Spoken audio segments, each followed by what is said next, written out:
Dans cette 11e vidéo sur Linux et l'open source, nous allons parler de la distribution Ubuntu. En 2002, le milliardaire et philanthrope sud-africain Mark Shuttleworth réalise le rêve de sa vie et embarque à bord de la mission spatiale Soyuz TM-34 en tant que touriste de l'espace. Cet humaniste passionné d'informatique devient ainsi un des rares privilégiés à avoir pu embrasser notre planète d'un regard. Il décide alors de financer le développement d'un système d'exploitation par des humains pour des humains et d'y participer lui-même. Ce projet sera basé sur la distribution Debian pour laquelle Mark Shuttleworth a travaillé à la fin des années 1990. En tant qu'ancien développeur de ce projet, il en connaît les ficelles et la grande qualité technique. Cependant, Debian reste trop complexe à installer pour un utilisateur lambda. La procédure d'installation et la configuration du système requièrent une connaissance technique considérable. C'est justement là que réside le défi. Créer un système d'une grande qualité et d'une grande stabilité accessible à tous. Ubuntu. Ubuntu est un mot africain qui n'a pas d'équivalent direct en français.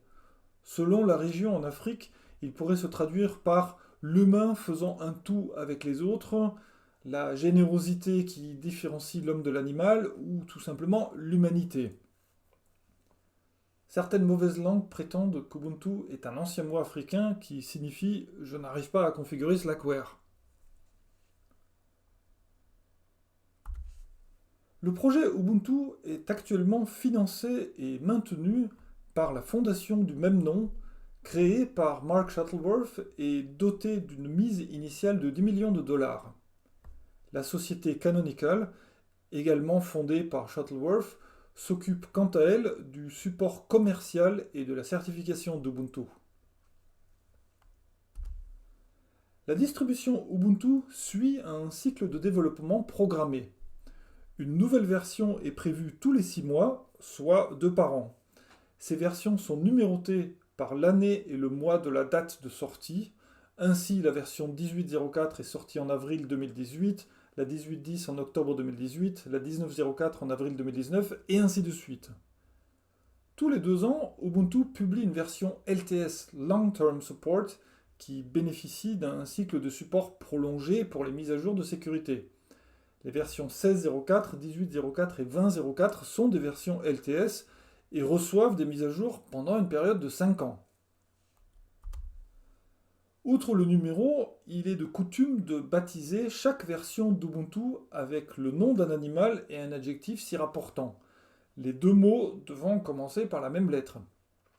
Ainsi, la toute première version, la 4.10, était nommée Warty Warthog, phacochère pustuleux, pour bien marquer qu'il s'agissait d'une première version avec tous les défauts qu'elle peut comporter. Elle était suivie par le hérisson aux cheveux blancs, Hoary Hedgehog 5.04, et le blaireau dans le vent, Breezy Badger 5.10. Le canard pimpant, Dapper Drake 6.06, illustrait la finition et l'excellence de la première version LTS.